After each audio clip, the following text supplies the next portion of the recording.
Assalamualaikum warahmatullahi wabarakatuh. Kembali lagi bersama saya Nita Fitria Ulfa dari Universitas Riau jurusan Pendidikan Sejarah. Nah, pada kesempatan kali ini kita akan menggali suatu sejarah tentang Istana Sayap, yaitu istana yang terdapat di Kabupaten Pelalawan. Nah, selanjutnya saya akan terjun langsung ke lapangan, yaitu menuju Istana Sayap. Nah, menuju Istana Sayap ini memerlukan waktu yang cukup lama, sekitar 3 jaman dari rumah saya. 1, 2, 3, come on! Nah, baiklah, saya telah sampai di Istana Sayap. Nah, istana ini merupakan peninggalan dari Kerajaan Pelalawan. Istana ini terletak di Kabupaten Pelalawan. Istana ini merupakan satu dari beberapa kerajaan yang telah berkuasa di bumi Melayu dan turut serta mewarisi budaya Melayu dan Islam di Riau. Nah, dapat kita lihat di belakang saya bahwa ini adalah bangunan dari Istana Sayap.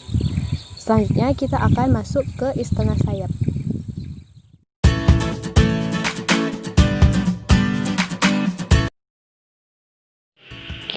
Istana Sayap. Istana Sayap awalnya dibangun oleh Sultan Pelalawan ke-29, yakni Tengku Sontol Said Ali. Selanjutnya, pembangunan istana ini diteruskan sampai selesai oleh pengganti beliau, yakni Sultan Syarif Hasim II. Pada awalnya, pusat kerajaan Pelalawan berada di Sungai Rasau atau anak Sungai Kampar, berlokasi di kota jauh dan kota dekat. Ketika Tengku Sontol Said Ali menjadi Sultan Pelalawan, beliau berazam memindahkan istananya dari Sungai Rasau ke pinggir Sungai Kampar, tepatnya di muara Sungai Rasau yang disebut ujung pantai. Karenanya, istana ini dinamakan Istana Ujung Pantai. Namun, ketika Sultan Syarif Hasim II melanjutkan pembangunan istana yang masih terbengkalai karena mangkatnya Sultan Tengku Sontol Said Ali, maka beliau membangun 2 sayap di samping kanan dan kiri istana yang dijadikan balai. Maka istana ini pun dinamakan Istana Sayap. Bangunan di sebelah kanan istana atau sebelah hulu disebut Balai Sayap Hulu yang berfungsi menjadi kantor sultan, dan bangunan di sebelah kiri istana atau sebelah hilir dinamakan Balai Hilir yang berfungsi sebagai balai penghadapan bagi seluruh rakyat Pelalawan. Sekitar tahun 1896 Masehi, bangunan Istana Sayap selesai seluruhnya, dan Sultan Syarif Hasim II berpindah dari istana kota dekat di Sungai Rasau ke Istana Sayap di ujung pantai. Sejak itu, pusat pemerintahan Kerajaan Pelalawan menetap di pinggir Sungai Kampar yang sekarang menjadi Desa Pelalawan dan ibu kota Kecamatan Pelalawan.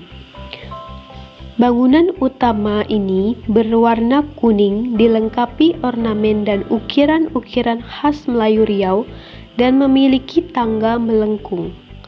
Bangunan ini disokong 4 tiang beratap limas yang disebut balai penghadapan, tempat tamu dan masyarakat menghadap raja.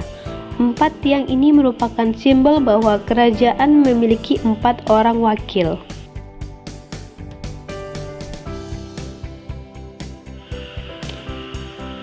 Di dalam istana masih banyak barang peninggalan kerajaan yang memiliki nilai historis yang sangat tinggi seperti keris, tombak, serta senjata lainnya. Ada juga barang-barang yang terbuat dari keramik, singgasana, payung raja, alat tenun, dan sulaman khas Pelalawan atau yang biasa disebut tekad dan lukisan-lukisan. Tak jauh dari istana, terdapat Sungai Rasau yang berada di dekat istana. Dahulunya sangat paling ramai didatangi para pedagang dan menjadi pusat kegiatan ekonomi dengan kerajaan atau negara lain. berasal dari kata dasar lalau yang berarti cadang. Disebutlah daerah pelalauan atau daerah pencadangan atau tempat yang pernah dicadangkan. Kerajaan ini merupakan sebuah negeri yang sebelumnya bernama Kerajaan Tanjung Negeri, di bawah pimpinan Maharaja II sebagai rajanya dan berdiri di bawah kekuasaan Sultan Johor sebagai yang dipertuan tinggi. Diawali sekitar tahun 1725 Masehi, Maharaja Dinda II memindahkan pusat kerajaan Tanjung Negeri dari Sungai Nilo ke hulu Sungai Rasau. Hal ini terjadi dikarenakan wabah penyakit yang menyerang rakyat Tanjung Negeri sejak masa kekuasaan leluhurnya, Maharaja Wangsajaya. Seiring perpindahan tersebutlah Maharaja Dinda II mengubah nama Kerajaan Tanjung Negeri menjadi Kerajaan Pelalawan. Pelalawan ini memiliki sejarah yang panjang dengan Kerajaan Siak Sri Indrapura. Dalam catatan sejarah, terdapat 2 kali serangan pasukan besar Siak Sri Indrapura ke Pelalawan melalui air dan darat. Peristiwa ini terjadi antara tahun 1797 sampai 1810 Masehi. Pada masa pemerintahan Sultan Syarif Harun adalah masa pemerintahan yang paling sulit di Kerajaan Pelalawan. Pada masa itu, Indonesia sengsara di bawah penjajahan Jepang. Rakyat menderita lahir batin. Penderitaan itu dirasakan pula oleh rakyat Pelalawan. Padi rakyat dicabut untuk kepentingan Jepang. Orang-orang diburu untuk dijadikan romusha. Di mana-mana terjadi sewenang-wenangan.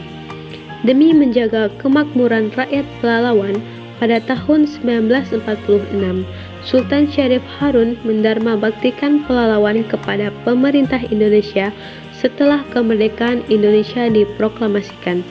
Sultan Syarif Harun bersama orang-orang besar bersepakat menyatakan diri dan seluruh rakyat Pelalawan ikut ke dalam pemerintahan Republik Indonesia dan siap sedia membantu perjuangan dalam mempertahankan kemerdekaan Republik Indonesia.